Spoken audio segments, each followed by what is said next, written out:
utrka.com. Sad tu isto neki Rus, ne priča baš dobro engleski, ali pokušava reći svoje oduševljenje. I onda vidi tu nekakav brijeg i pita je su to Karpati. Nisu, skoro. Štafetno trčanje u smislu nije natjecateljsko, znači to trči se po otvorenoj cesti. Ideja je nastala u New Yorku, jedan indijski filozof, humanista, pisac ime Mojshe Chinmoy i on je osmislio čitavu tu utrku u Europi. Evo sljedeće godine će biti već 30 godina u stvari, što je ovako dosta vremena, da je ta trka traje, puni 30 godina, nije prestala. Čak i za vrijeme rata u Hrvatskoj u određenih godina se trčala ta trka. Makar bio recimo ta trasa po Istri, znači u onim dijelovima gdje nije bio ratna zona, ali svejedno nekako se nastojalo da, baš kad je bio rat, baš nekako je možda najviše trebala ta trka mira. Sama ideja trke je nekako promocija mira, dobre volje, nekakve harmonije među ljudima, znači ima nekakvu pozitivnu poruku. Mene je neki način ta ideja sama privukla tome i svidjelo mi se to, znači kao da trčanje ima još nekakav viši cilj osim samog trčanja, da tako kažem. Trči se s tom baklom, ona predstavlja da simbolizira taj mir, nekako taj gorući mir u nama, što s njima recimo težimo da živimo u nekakvom miru. Prva trka je, znači prije 29 godina je krenula, europski dio trke je krenuo iz Zagreba, trčalo se Zagreb-Beč. Trči se de facto po svim kontinentima, najviše se trči po Europi, po Sjevernoj Americi, dosta se trči po Australiji. Evo, nešto smo trčali po Africi i ove godine je plan, ako ga znam po prvi put, da se trči po Južnoj Americi, nešto će se trči po Brazilu. Poanta je da imate nekakav tip trkača, znači uglavnom to je tu po Europi, uglavnom su to više manje ljudi iz Europe, vi možete se priključiti, ne znam, toj organizaciji, možete izraziti želju da bi htjeli trčati, vi točno njima kažete, recimo, slobodan sam od tad do tad, htio bi se priključiti timu, oni vam kažu, okej, tad i tad smo, ne znam, u Ukrajini ili ne znam gdje, imamo tamo mjesta, slobodno dođi. I čovjek dođe i priključi se timu, u principu vi nemate tu nikakve troškove, trošak je možda jedno da dođete do te zemlje.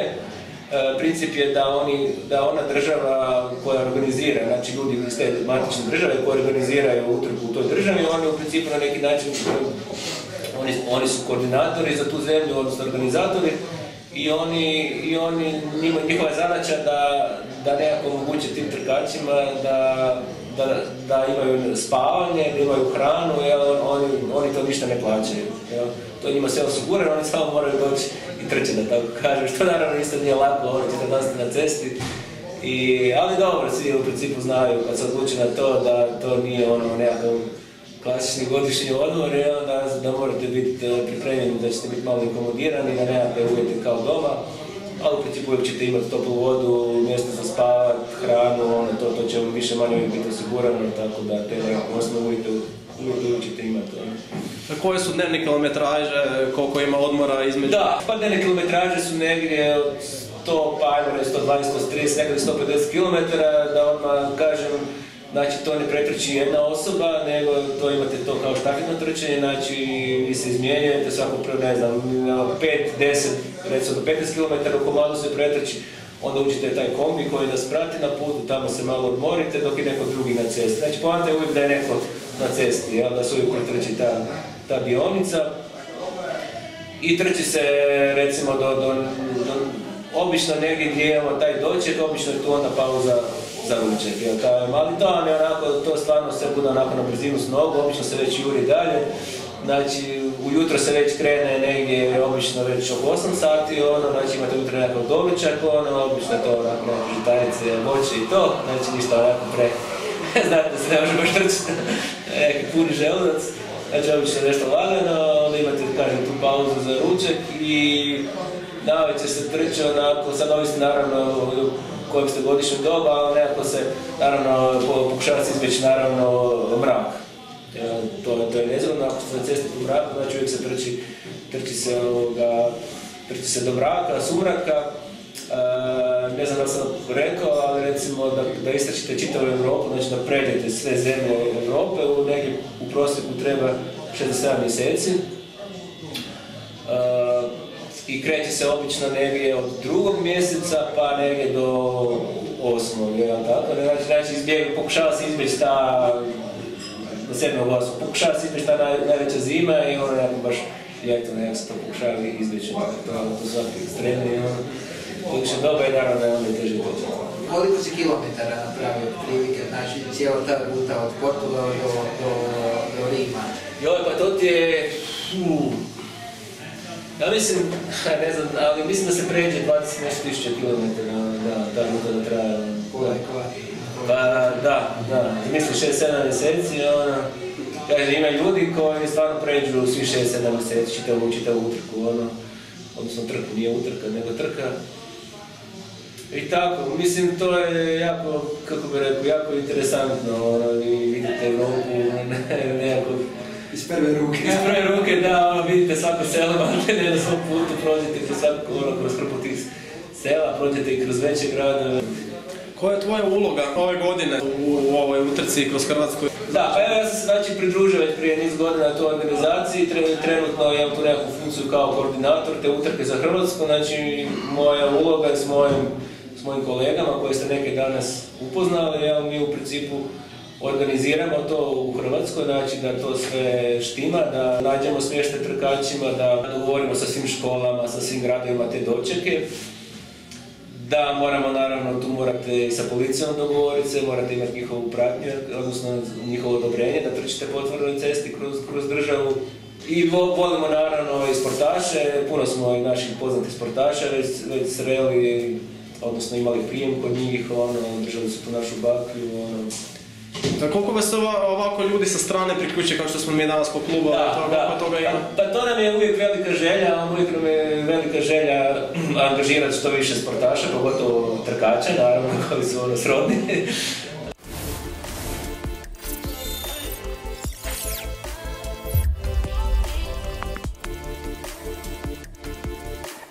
Mi uvijek kad organiziramo neki grad, znači najčešće obavijestimo škole i nekakvu gradsku upravu i uvijek nekako potrudimo se naći nekakav klub, nekakvu sportsku organizaciju u tom gradu i njih nekako animirati. Obično najčešće su to trkači ili nekakvi biciklisti i onda nam se oni uvijek, barem neki dio rute nam se pridruže, uvijek imamo jako dobar odziv. Sve ove godine samo mogu reći samo pozitivne iskustva. Ljudi se vrlo rado odazovu ja vjerujem da nemaju druge obaveze i da imaju neku svom schedule, da ljudi i nastavili s nama i dalje možda trčiti. Svake godine nekako pokušavamo da ta ruta bude drugčija. Evo, meni je, moram priznat, najljepše mi je bilo trčati uz more. Imali smo prije par godina smo trčali od Dubrovnika pa gore do Rijeke. Znači to je bilo 6 dana trčanja uz čitavu obalu. To je stvarno bilo prekrasno. Prošle godine isto je bilo jako lijepo, trčali smo po otocima i Istri, to je stvarno isto bilo prekrasno, nekih 9 dana trčanja gore ovi Kvarnerski otoci Istra, to je stvarno bilo prekrasno. A ove godine smo malo unutrašnji dio, znači trkači su dolazili iz Slovenije, pa su rekli smo zašto ne doći u Krapinu, povezati to s Varaždinom, pa ići dalje. Kakvi su planovi za buduće što se tiče povezanosti uz ovu trku, kakve su želje, planovi? Pa evo, želje su da jednostavno nastavimo dalje, da nekako animiramo što više ljudi, da što više ljudi čuje za nas i nekako približiti možda tu ideju što većem broju ljudi i nekako moja lična želja da što više ljudi se involvira, bilo da budu ovako preko nekih svojih matičnih klubova, da nam se pridruže, bilo možda da ljudi se odluče trčati na više dana ili tako nešto. Prekrasno stvarno, priroda je baš je lijepa, zrak čisto, nevjerojatno kad se tako malo maknete iz Zagreba, samo koliko je stvari lijepo u prirodi. I ovi svi trkači koji dođu, znači to su sve nekakvi ljudi, evo ima stvarno od svud, evo baš i iz Rusije neki, oni stvarno svi kažu koliko je Hrvatska lijepa i koliko im se sviđa tu i trčati, ovo što su bili na moru, i baš im je lijepo. Jeste kad izgubili bak? Pa, dobro pitanje, interesantno pitanje, ja koliko znam, ne, ali mislim da je došlo do trganja baklje, tipa da padne negdje, i jednostavno padne pukne, šta ja znam s tom bakljom, nije baš ugodno trče s tom bakljom, moram priznati, ne znam, sad ste imali priliku, znači zna biti dosta i vruće, taj nekad i kad puše taj vjetrama zna, moram priznati nije baš preugodno, nekad ima, stvarno onak bude, morate, ne smijete gore primiti da je gore vruće nego za drvo, nije toliko onak baš ne lagana, uvijek morate misliti da imate dovoljno tog goriva za nju, da se ne ugasi baš jer panta da bi trebalo kao goriti. Tako, vjerujem da ima interesantnih tih priča s tom bakljom, nisam čuo da se izgubila, možda je, šta je, samo nisam čuo. Primjer da se nekakav delegat iz nekog grada, a čovjek je bio neki inženjer, i sad je tu baklju, on je to gledao, on je to počeo maltene rastavljati tu baklju, kako to funkcionira, on je to sve nešto vrtio, to mu je bilo jako fora. Sad nas se spituje s neke tehničke stvaranje na toj baklji, niko od nas nema pojma. Mislim, neugodno, mislim šta, gori, nema pojma. Je to gori, ne? To gori, staviš benzin, gori i on je to onak sve nešto proučavao, pravi inženjer. Koliko vas imao iz Hrvatske u tome?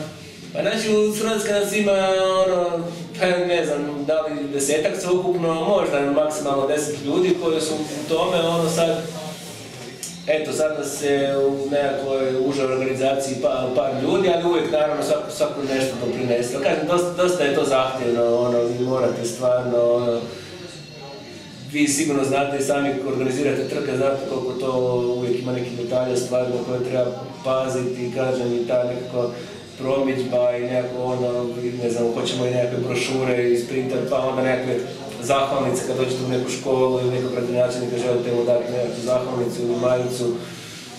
Pa ne znam, znači to su sve stvari na koje morate obratiti pažnju i uračunati u svoje vrijeme, na kraju i novac da to uspijete sve izrealizirati. Znači ima tu dosta stvari i kako bih rekao, svako može dati neki svoj obol i svako može pomoći i pomogne na neki način. Znači ima ljudi koji nisu sad tu s nama na trci, ali su de facto pomogli na neki način u tome sve. Na koji način se financira sama trka i... Pa gledaj, trka je u principu je na nekakvoj dobrovoljnoj bazi, znači mi u principu želimo, znači i ja pretpostavljam da ovi imaju dobiju nekakve novce, ovi baš recimo za gorivo, za održavanje tih kombija i to, ali recimo mi tu u Hrvatskoj nekako ideja i tog samog osnivača da ne tražimo nekakve sponzore baš za to, nego više je to da se sami pokrijemo, znači to je nešto što mi sami izdvojimo neki novac kada se više skupi, to nije da svako da nešto previše, a opet kažem imamo tu sreću da stvarno puno dobijemo i tih spavanja i obroka od tih gradova koji prolazimo, tako da to na kraju ne bude neki strašan novac. Kad oni vide i ko se susreo s tom bakljom, vide da je to stvarno nekakva organizacija na nekom svjetskom nivou, onda nekako i oni vide nešto i za svoj grad vide nekakvu vrijednost, ajmo reći u tome i nekako često onda i pristanu i kažem, nije da mi tražimo neki komfor, može to biti nekakvi đački domovi, ne znam, hosteli, nije da stvarno tražimo neki komfor, nego čisto da ljudi mogu negdje prespavati se, otuširati se i to je to.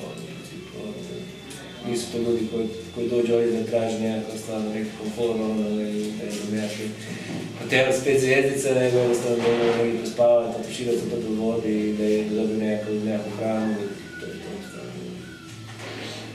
Koji je kontakt, znači s web stranica gdje bi mogli doći vidjeti više informacije o tome? Tako je, znači vi za prvu ruku informacije možete dobiti na webu, naš web je www.pisram.org i /hr za hrvatski dio, tu uvijek možete vidjeti nekakve zadnje stvari što je bilo, vezano za Hrvatsku.